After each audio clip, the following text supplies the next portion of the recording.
کے لائق ہے۔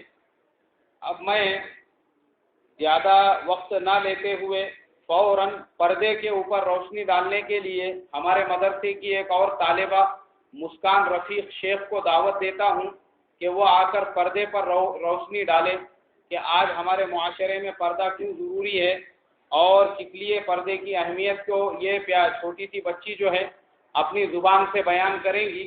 مسکان رفیق شیخ، یہ بچی نے بھی نورانی قاعدے سے شروعات کی تھی، الحمدللہ ابھی اس کا بھی قرآن چل رہا ہے۔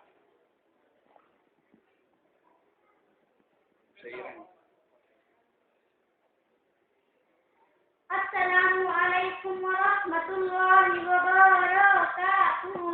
بسم اللہ الرحمن الرحیم۔ نحمده ونصلی علی رسولہ الکریم، اما بعد۔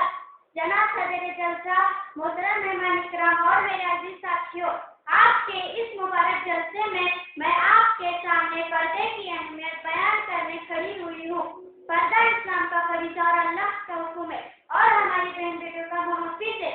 پردہ عورت کی حفاظت کرتا ہے، پردہ اس کی عظمت کو بچاتا ہے۔ جو عورت پردہ میں ہوتی ہے فرشتے اس کی حفاظت کرتے ہیں اور جو عورت بے پردہ ہوتی ہے فرشتے اس کی لعنت کرتے ہیں۔ آج ہمارے معاشرے میں بے پردگی عام ہو گئی ہے، اس لیے آج مسلمان لڑکیوں کو پردہ کرنے میں شرم محسوس ہو رہی ہے اور آئے دن نئے قصے سننے کو مل رہے ہیں جنہیں سن کر ہماری قوم کا سر جھک رہا ہے۔ عورت کی حفاظت گھر کی چار دیواری میں ہے، مگر آج ہماری جوان لڑکیاں دن بھر باہر رہ کر کام کرتی ہے، فیس بک اور واٹس ایپ استعمال کرتی اور غیر مردوں کو اپنا فرینڈ بناتی ہے، جو حرام ہے۔ اللہ اس امید کی تمام عورتوں کو پردے میں رہنے والا بنائے، آمین۔ حمیدہ چمکی نہ تھی انگلش سے جب بیگانہ تھی، حمیدہ چمکی نہ تھی انگلش سے جب بیگانہ تھی، آج شمع انجمن ہے کل تک چراغ خانہ تھی۔ السلام علیکم ورحمۃ اللہ وبرکاتہ۔ ماشاء اللہ، آج اس بچی نے ہمارے امت کے بہت بڑے مسئلے پر روشنی ڈالی کہ آج ہماری نوجوان لڑکیاں واٹس ایپ اور فیس بک ایسے استعمال کرتی ہے جیسے کہ اس کا استعمال کرنا ان کے اوپر فرض ہے۔ آج اس کے بغیر کھانا ہضم نہیں ہوتا، ضروری ہو گیا۔ وہ واٹس ایپ جو ہے وہ بریک فاسٹ ہو گیا، فیس بک جو ہے وہ دوپہر کا لنچ ہو گیا اور ٹویٹر جو ہے وہ ڈنر ہو گیا۔ اس کے بغیر آج اچھا ٹھیک ہے اگر عورتیں اس کو استعمال کر رہی ہیں، اس کے اندر بہت ساری غلط چیزیں بھی ہوتی ہے کہ ہماری ماں بہنیں آپ اس کو یوز کر رہی ہے، کوئی حرج نہیں ہے، آپ اس کے ذریعے سے دین کی اسلام کی معلومات لے بھی سکتی ہے، شیئر کر سکتی ہے، دوسروں کو بھی دے سکتے ہیں۔ مگر ہوتا یہ ہے کہ وہ لوگ پروفائل کے اوپر یا اپنی تصویریں وغیرہ اس کے اندر شیئر کرتے ہیں۔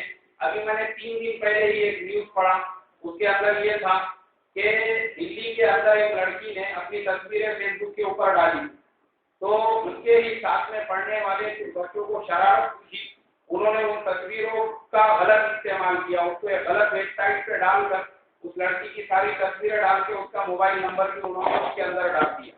اب وہ ڈالنے کے بعد میں وہ آگے چل کے اتنا بڑا مسئلہ پیدا ہوا کہ اس لڑکی نے اپنی خودکشی کر کے ہی اس کو سکون ملا۔ مطلب وہ مسئلہ بہت زیادہ آگے بڑھ گیا جس کی وجہ سے اس کی جان چلی گئی اور بیچاری جو ہے دنیا سے بھی چلی گئی۔ تو اس کے لیے ہماری جو ماں بہنیں ہیں ان کا کام گھر کی چار دیواری میں رہنے کا ہے۔ واٹس ایپ آپ استعمال کر سکتے ہیں، اگر آپ کے ابا حج کو گئے ہوئے ہیں ان سے بات کرنے کا ہے، یا آپ کے شوہر ہے وہ کہیں باہر ہے، یا آپ کے کوئی رشتہ دار ہے، ٹھیک ہے کوئی حرج نہیں ہے، آپ جو ہے ان سے بات کر رہے ہیں یا پھر وہ آپ سے بات کر رہے ہیں ضرورت کی صورت میں۔ لیکن اتنا زیادہ اس کا استعمال کہ ایک اور پیپر میں نیوز پڑھنے کو ملی کہ ایک لڑکی جو ہے وہ موبائل میں دیکھتے دیکھتے راستے سے جا رہی تھی اور دن بول کے گٹر کے اندر گر گئی، اور اس میں گرنے کے بعد میں بازو میں جو بھٹے والے چیچا تھے انہوں نے پھر بیچاروں نے اور آزو بازو کے 2-4 لوگوں نے مل کے اس کو نکالے تو اس کی پوری فضیحت ہو گئی۔